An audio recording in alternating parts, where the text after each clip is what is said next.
All right. It is just about 6 o'clock. Yep. My name is Duke Gray, and I'm here to talk to you about a project I've been working on. I'm going to call it $5 in the World. And why I'm here is I'm working on a collection of stories and sayings that my dad had, and we heard over and over while I was growing up. And anytime people heard him repeated or who knew my dad and heard him talking about his past and his sayings and the things he lived through and the things he lived for, a lot of times they would say, somebody should write those down. You could write a book about this guy, or you could write a book about all the sayings. And I always thought that was true. And I always thought it'd be a nice way to honor him and bring some wisdom and memory to the family, and then maybe the broader audience, because the things he believed, the things he taught us, the things he said, the way he lived, timeless. I think that even though he was born a long time ago and lived a long time, the principles he lived by, the code he lived by, the beliefs he had, I think are universal and timeless, and I think they're very helpful for the kind of world we live in, where there's a lot of pessimism and dissension and worries and concerns and doubts and self-defeating thinking and even despair. And none of those things were really in my dad's mindset or his vocabulary. And it wasn't because he had a cushy life. It wasn't because everything went the way he wanted it to. It's quite the opposite, although a lot of things did. It's just he always believed as long as you're alive, there's a chance to make things work out. There's a way to get things done. Um, we're here for a reason, and we might as well take the best swing at life that we can and trust God for the difference. My dad wasn't what I'd call a religious person, but he did believe. He believed that there was something greater than him he chose to call God, and he came to believe, in a Christian perspective, but he wasn't a theologian, but he lived a good life. I mean, he followed those principles, the golden rule, all the things that we're familiar with, for high character and useful living. And so, what I'd like to do here every Friday uh, at 6 is share one of the stories, one of the sayings, one of the chapters I've written, and get some feedback and possibly help you learn something, think about things a different way, reframe things, and see if it does you some good too. And my goal is to write 18 more chapters. They're short. It's almost more like a devotional kind of book right now, the way it's coming together, and just share those. And so over the next 18 weeks, at least every Friday, share where I'm at in the journey, talk about the wins, the struggles, the things that are going on with me as I'm working on the project. And I just think I think it'll be useful. I know it'll be useful for me, and I'm hoping it'll be useful for any of you who are out there listening, um, either during this live stream each week or if you catch it in replay, because I'll post it up to my YouTube channel, and it'll help me stay on track. Probably the biggest challenge to doing anything creative, whether it's a book, a painting, um, a term paper, anything that is the discipline of just keeping at it and working on it on a regular basis. I think one of the mistakes we make is we think, well, when I'm inspired, I'll work, and when I'm not, I won't. And I think that might work for some people, but I think ultimately consistent effort will lead to inspiration, which will fuel consistent effort. I think they work together. They're not opposites. And I haven't I haven't been working on this consistently enough to get to where I want it to go. And the other thing about working at something consistently is it creates sort of an energy, a flow, and I think it actually helps the creative process um, be flourish. And so, if you'll go along with me on this journey, I think it'll help you because of the things that my dad taught and believed, and I know it'll help me get this done. Even if the only audience that ever reads it is me and a few people that knew my dad, it'll be a win. If it becomes something more than that, which is ultimately what I hope, because I think it would help anyone that would read it, that would be great. But either way, I would appreciate it. Um, the help that it'll give me to get to where I want to go with this and where I think it needs to go. So today, what I want to do is explain what I'm going to be doing here every Friday at 6 p.m. And then read one of the early chapters. They haven't all been organized yet in the order I want them to be, but this one is where I got the title for the book. It was one of the stories my dad told on a regular basis, and I think it's incredible, and it really kind of set the tone. This moment set the tone for really the rest of his life, and I know he believed that because the way he told it and the way he lived. In my experience with him, um, I know he went back to this moment time and again in his memory, and that's one of the powerful things about memory is it gives us confidence to try again. If we've been through a difficult time, if we've had something tough happen to us and we've survived it and lived to tell about it, and it gives us this, I call it a dynamic memory. I can look back at something I've been through and remember I'm here. I made it through. I can do that again. Whatever I'm facing now, if I got through that, I can get through this. If somebody helped me then, they'll help me now. And it just creates a sense of confidence and the sense of meaning.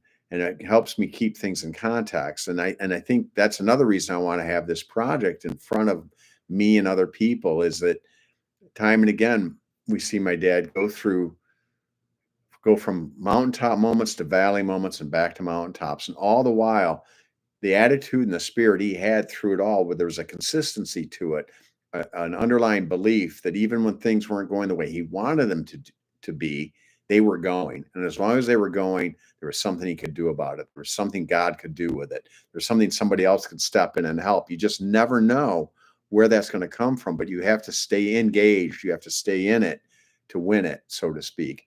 And remember that each moment is a gift. Every day is a good day to have something happen, is a good day to do something, is another day to start fresh.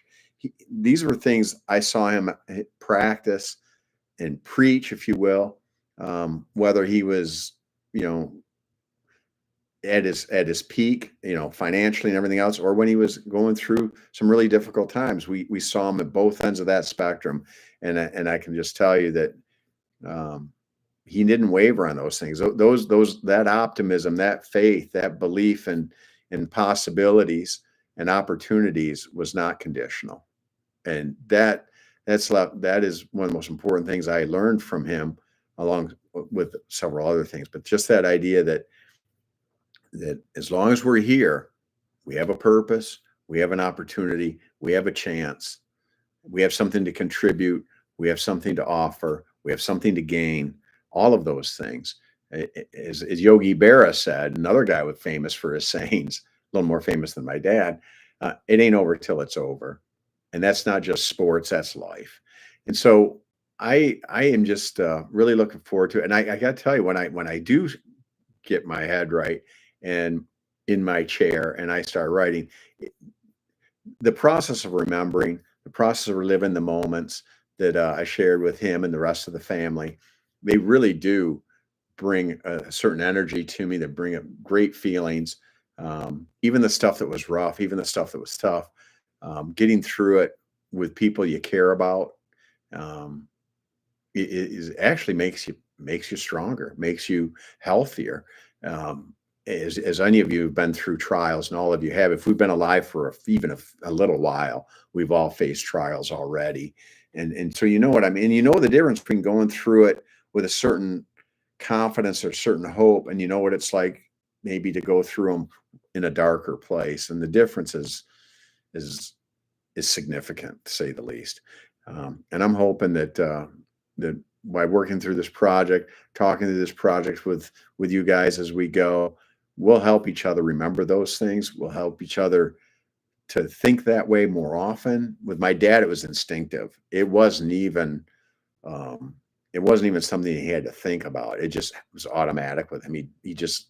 I'll give you one example. I'll probably end up in the collection at some point. But there was a period of time towards the end of his one of his careers. Um, he was supposed to get a pretty big check from the corporation. He'd given about 15 years of his life toward, between the ages of like um, 65 and 75, about 10 years, 12 years. He worked for those guys, and they promised him a pretty decent check and when he retired from there.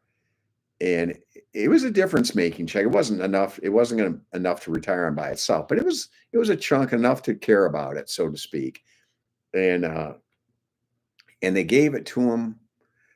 It was a privately held company, and for some reason, the guy that owned the company changed his mind and decided that he didn't want to do it, and he actually asked for the check back.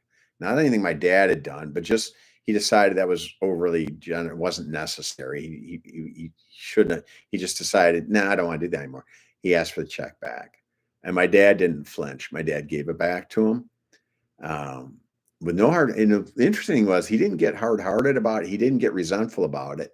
His attitude was, it was his money to give. It's his money to have back. If he doesn't want to do it, he doesn't have to do it. I remember my mom rarely would get upset over stuff like that, but this one stung. I mean, and I can see why.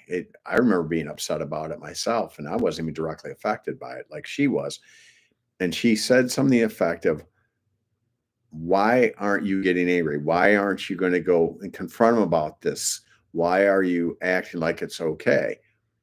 And my dad said, well, I wasn't planning on it. It was good to have, but it's his, and it's his. I'm not going to fight him on this. This isn't something to fight, and we'll just figure something out. It'll be fine.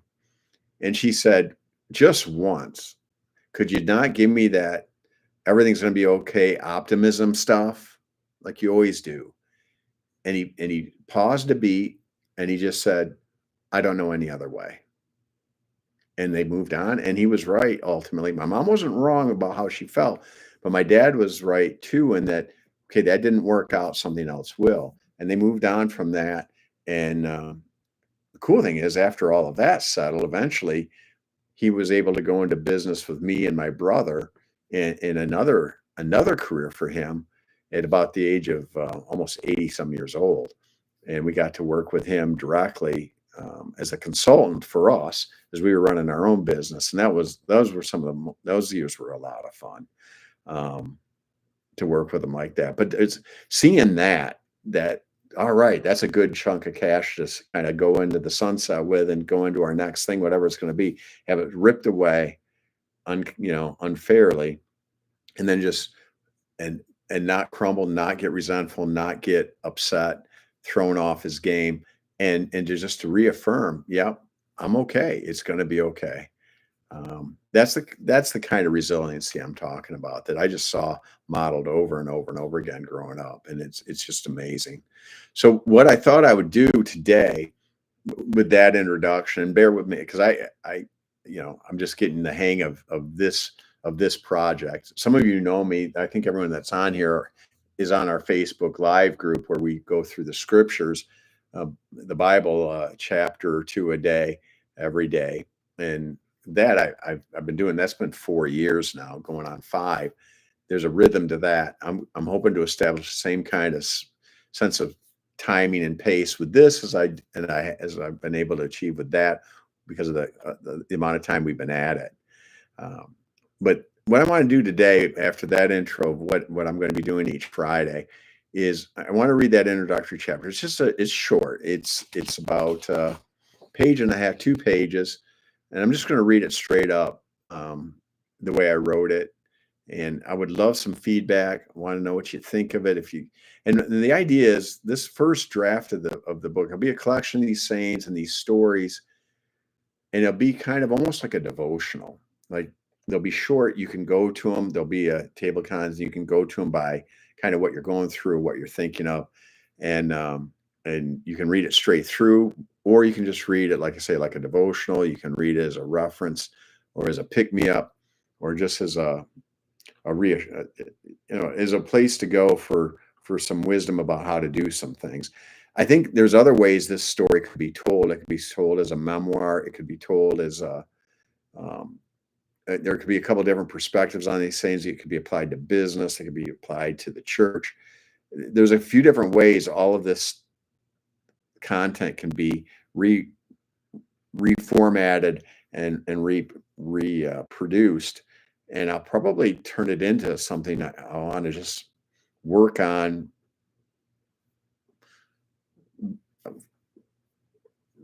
and refine, and maybe write more than one book out of this. That would be my dream. That's my goal anyways, is to write more than one. But the first one is going to be kind of this devotional, this shorter one, to set the template, to get an idea of what concepts I want to work off of, and then move around from there. So if everything goes by God's grace, if it's God's will and it's aligned with what He'd have me do, I will be doing this for a while and continue to turn out different variations. And then it probably, if it so happens, it may turn into some other things and write about other stuff too. But one day at a time, one step at a time. And this is my first step on this section of the story, this style of the story. And I'm going to do it in conjunction with this YouTube channel to, again, for inspiration, for feedback, and for the discipline of just going to continue to create in a timely way. So that all said, thanks again for being here. This first section is where it's going to be the title of the book too. It's called $5 in the World. And it goes like this. The pivot point in my dad's life took place on the corner of US 131 and M55 in a town in northern Michigan called Merritt. It was 1936, and things at home were not rosy. Burdett Lee Gray, born on May 26, 1916, found out about life beyond the confines of his dad's 2,500-acre livestock ranch by reading lots of books. He loved reading. He dreamed of places and heroes far removed from rural America. Istanbul and Venice held a special place in his heart as places he desired to see someday. Burr was the oldest of the three children born to Charlie and Jeanette Burkett Gray. Charlie had studied to be a lawyer. He agreed to help his father and uncle make a go of the ranch they had purchased when they emigrated to Michigan from Canada. He displayed an acumen for the business, and his openness to innovations helped him build the operation into a successful enterprise. Jeanette was a graduate of Ferris Teacher College. She was an excellent school teacher and community leader. She was active in the local Methodist church and even led the youth group there well into her 70s. She was an intelligent and dynamic individual. They had three children. One was Burdett. The other one was, he was the oldest. He had a sister named Maxine and a younger brother named Billy. Charlie's success allowed him to send Burr to Michigan State College in 1933. While my dad was intelligent enough for college, his desire for girls, booze, and mischief proved stronger. He lasted 2 years in East Lansing before being shown the door. This early exit did not diminish his affection for the school. He would become a lifelong booster and supporter of the university. He did not return home like one of the conquering heroes in the books he loved. His distaste for the work required on the ranch left him cold before he went away to college. He cared for it even less after 2 years away. His self-indulgent habits and stubbornness failed to enhance domestic tranquility. All of these pressures came to a head, and that's how he found himself at the corner of US 131 and M55. His dad finally declared him persona non grata and told Burr that he could no longer live at home. Charlie drove him to the intersection because that was his best chance of hitching a ride from someone to somewhere. He handed my dad a $5 bill and said some version of, "Good luck, be careful." As the sedan drove out of sight, my dad looked in every direction, hoping to see a car. To this day, this is not a busy intersection. In a moment that my dad attributed to divine intervention, a car pulled over within minutes of his dad leaving the scene. When the helpful driver asked my dad where he was headed, he answered the question with a question. He asked the Good Samaritan where he was headed. When the driver responded that he was driving to Muskegon, Michigan, my dad said, "Muskegon sounds good to me." On the drive south, my dad started to make a mental list of his priorities. He would require a place to live, something to eat, and a job. In 1936 America, none of those things could be taken for granted. Burr Gray was an optimist all of his life. He believed that there was always a way to make something happen. He combined this with curiosity, and this made him a resourceful person. In addition, he never feared asking for what he wanted. He understood the sales adage, if you don't ask, you don't get. Upon disembarking in Muskegon, he looked for a boarding house with a vacancy. He found one and hit it off with the owner, so he reserved a room then and there. He had secured a place to live. He found a diner nearby and went in and ordered a meal. He had found something to eat. While he sat there, he noticed a sharp-dressed man with an air of confidence and some money. Burr overheard the man talking about what a successful day of selling he'd enjoyed. Being curious, my dad asked him about what he sold. The man, happy to oblige, explained that he sold advertising. He had prepared ads that the local businesses could sign up for, and he would sell these to the local newspaper. It paid well and in cash. My dad asked the man how one got into such a business. He responded by saying that he could use some help and they'd be happy to show Burr the ropes. My dad accepted the offer. He now had a job. He would be a traveling salesman. On his first day, being truly on his own, he had secured the critical items on his list: a roof over his head, a meal, and a job. If he hadn't already been a young man steeped in self-confidence, this chain of events would have made him one. He traveled to many states and towns in those days. He possessed a gift of selling and made lots of money. This availability of money, adventure, and that confidence led to an exciting but profligate lifestyle. After a couple of years of this, he found himself on a park bench in New Orleans, Louisiana, suffering from a severe hangover bordering on hallucinatory. He realized that his life was out of control. He resolved to find his way back to Michigan. This would not be the last time that his appetite for alcohol would alter the course of his life. My dad was not shy about sharing the stories of his past. He understood that they contributed to who he became. He used them as cautionary tales, inspiration, and sometimes just humor. He could look back at all the chaos, uncertainty, and heartache of the times and view this time with perspective of someone who didn't just survive tough times, but ultimately thrived. He believed that we aren't so much what happens to us as we are the result of how we deal with what happens to us. The spirit of his life made it possible for him to tell the story of family strife, mostly of his own making, a lost opportunity for college, and being alone in the midst of the Great Depression, and sincerely tell us, my dad gave me a great gift that day. He'd given me $5 in the world. A postscript to this story came to light around my dad's 100th birthday. He shared with us an element of the story that we had never heard before. He told my brother and I that he had always wondered if Charlie had returned to the intersection to try again. Had this been meant to be just a teachable moment that turned into a reality for all of them? He never did ask his dad about this, and Charlie never made reference of it. So that is the opening, what I think will be the opening chapter for this book project, $5 in the World. Let me know what you thought of it. If you like it, if you think it needs any work, probably does. If you think there's anything you'd like to know, other stuff you'd like to hear about, put that in the chat, and I'll take all of that into consideration as I continue on this journey of trying to get this as I put this collection together for me, my family, and anybody else that might get a chance to read it.